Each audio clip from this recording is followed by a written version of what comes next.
Lavric. Da, să urmărim și în această seară la 800 de metri, probă care a și consacrat-o de altfel încă de la nivelul junioarelor. Cea cu Compleu blondă, roșu, da.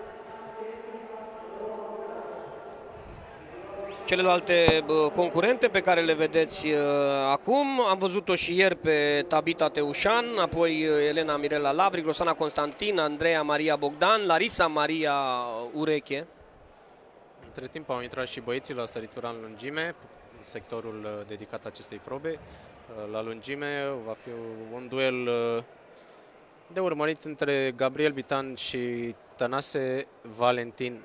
Însă Tănase destul de în spate comparat cu Bitan, mai mult de 40 de centimetri despart pe aceștia în acest sezon. 7,86 este cea mai bună performanță a lui Bitan în acest sezon, pe când Tănase Valentin reușea un personal best uriaș în urmă cu 2 săptămâni, 7,46. Start și în această serie.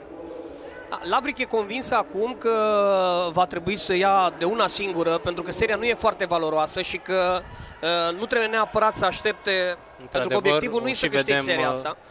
Pleacă foarte puternic din primul tur Lavric, să vedem dacă va rezista până la capăt în acest tempo.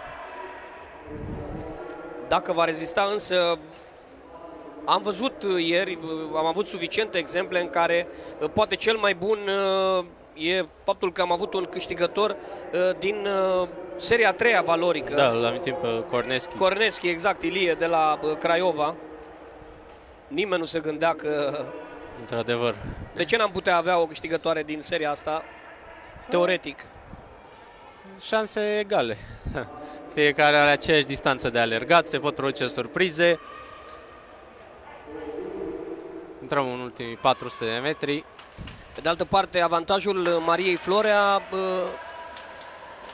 Vedem pe Lavric, începe să resimtă tempoul alert din primele 2 tururi. Da, pare că e vlăguită acolo.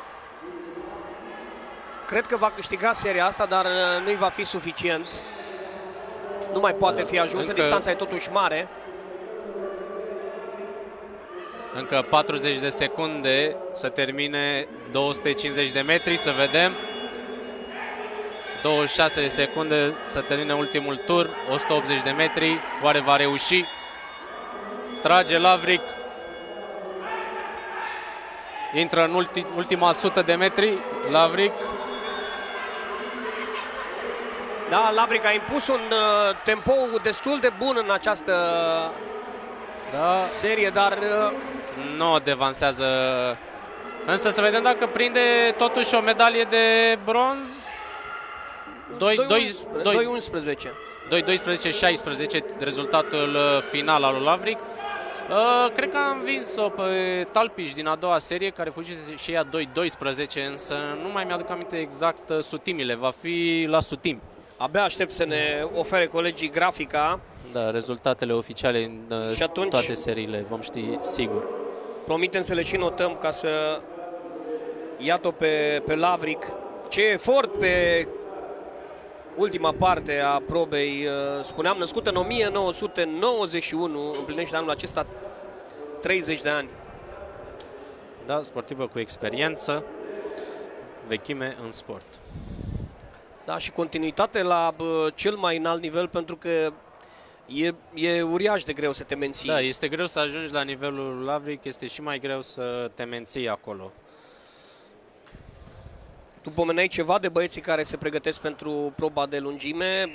Până atunci însă mai avem o competiție tot la băieți. Da, la 800 de metri de data aceasta, unde îl avem pe rusul Dorin, vicecampionul de ieri de la 1500 de metri. Trofin Cosmin, un alt alergător foarte bun de la amândoi, și rusul și Trofin, sunt la CSA Steaua București, se antrenează împreună. L-avem și pe Voicu, Cristian Gabriel, și el un atlet bun de la CSM București.